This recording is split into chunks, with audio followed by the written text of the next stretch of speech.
7, 6, 7, 8, something like that. When Carrie told you 3. When you did what? Working in the radish patch. What country? The idea was you grabbed the radishes out of the ground, and then you had a rubber band and you put them around there. In Michigan? That was Pleasant Valley, Iowa. So they already had kicked you out of Michigan. Yeah. And so I never forget, he kicked me out of the radish patch because he didn't like the way I thought you was a rabbit. do it. Did you get a full day's pay? We can go back and sue them for compensation. So the next year I came back and I figured out how to do it better, and he didn't mind me working there. And you were 8. I was pretty young. Yeah. I guessed 3 earlier. But from all the years from then on, you know, we worked in onion fields and tomato fields, and later on in years in the pumpkin patches and the corn fields where we tassel Indian corn, Indian gourds, those gourds are decorative, and we did them kind of jobs: tomatoes, onions, green peppers, just all kinds of vegetables that the farmer had. He had a stand there in Pleasant Valley. What was it? Right across from that Beaver's East restaurant.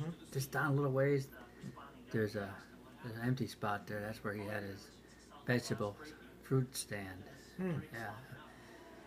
So, but yeah, I still got the scars from my onion topping that we called onion topping, where you grab the onions, pick them out of the ground, and then you hold on to them real tight and get your big cuchillo, which is a knife, start cutting the tops off them, and the onions would fall into the bushel basket.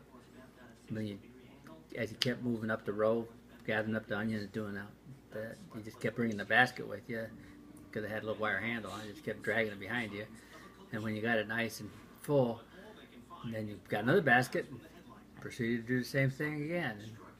And then when the guy that would come around and pay you for them, he might have 3 or 4, depending on how often he came by. He'd give you a little, what we call a chip. It was a token, and that token represented 1 bushel basket.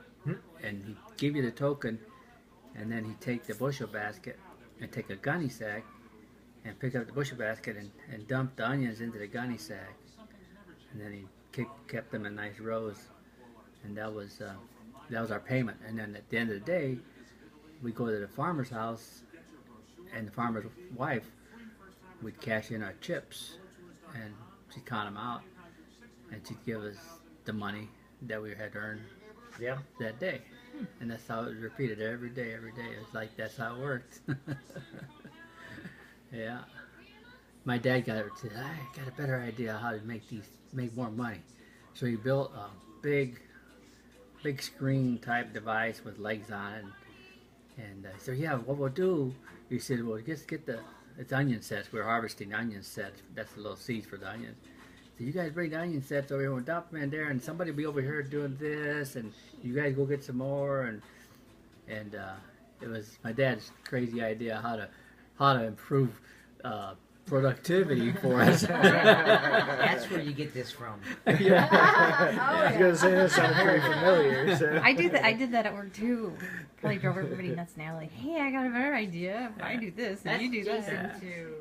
It must run in the family. Oh yeah, that's always creative. I always tell that to Maya. Yeah, you always got to be Let's thinking. try this. There's got to be a better way of doing anything. The light bulb is all right, but there's got to be a better way. Yay! Know where I got it from. So yeah, we grew up doing that too. I couldn't wait till I was 18 years old, because once I turned 18, I could get a job in a factory, and I wouldn't have to work in the fields anymore. And that was my goal. That was it. That was the goal. That was my goal. Get out of the fields. But I actually got a job when I was 16, so I didn't have to work out in the fields that year. That was the year I got the job for delivering newspaper for the Davenport Times, Daily Times they call it. It's part of the old Democrat Quincy Times now, way back then. And so would go in twice a day, go in at 7 o'clock in the morning and work till about 10, but I answered the telephone for anybody that got missed in the morning paper. You know, it'd just be a telephone operator, just receiving missed papers. Then I'd go home and come back around 2 o'clock, and then I actually had a little paper route then. It was a route paper route where you go in the car and drive around perimeter where the paper boys couldn't deliver, and I delivered newspapers to the outlying parts of town.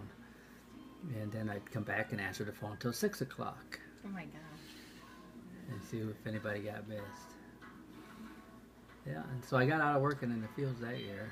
And then the next year, stayed in the I had to go back to the newspaper fields. Okay.